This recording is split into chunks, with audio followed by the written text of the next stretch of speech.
വന്നോ അന്ന് തുടങ്ങിയതാ എന്റെ കഷ്ടകാലം. വലിയ ജീവിതമൊന്നും വേണമെന്നില്ല, ഒരു ദിവസമെങ്കിലും ഈ കടക്കാരെ ഒന്ന് കാണാതിരിക്കാൻ. അതെങ്ങനെ നടക്കാനാ? ആകെയുള്ളത് ഈ വീടാ, അതും ഇപ്പോ ബാങ്കുകാര് കൊണ്ടുപോകും. എങ്ങോട്ട് പോകുന്നാ നിങ്ങളുടെ വിചാരം? ഒറ്റയ്ക്കാണെങ്കിൽ വല്ല കടത്തിന്മേലെങ്കിലും കിടക്കാം. ഇപ്പോ മോളും ഇല്ലേ, അതും നടക്കില്ല. ഇങ്ങനെ പോയാ ഞാനും മോളും വല്ല പൊട്ട കിണറ്റിനെ ചാടി ചാവും.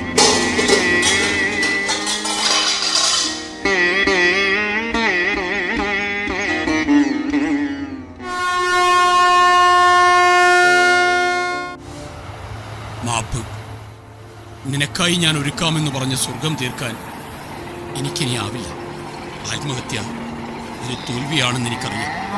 എങ്കിലും ജപ്തിയുടെ വക്കിൽ നിൽക്കുന്ന ഈ വീടും കടങ്ങളുമായി ജീവിതം വഴിമുട്ടി നിൽക്കുന്ന എനിക്ക് ഇതല്ലാതെ വേറൊരു വഴിയും കാണുന്നില്ല. നീയും മാളൂട്ടിയും എന്നോട് പൊറുക്കണം.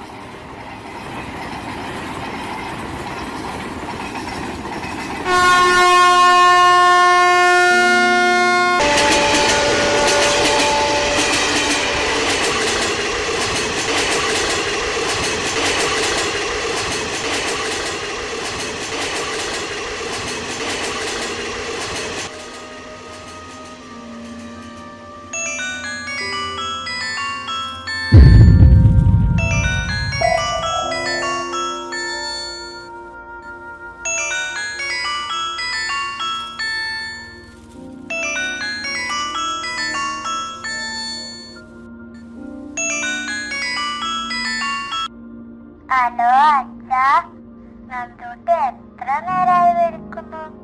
അച്ഛനെന്തേ ഫോൺ എടുക്കാത്തെ? നന്ദൂട്ടിയോട് തിരക്കുവാ? അച്ഛൻ വരുമ്പോ നന്ദൂട്ടിക്ക് മുട്ടായി കൊണ്ടുവരണം. ഹലോ അച്ഛാ, അച്ഛാ.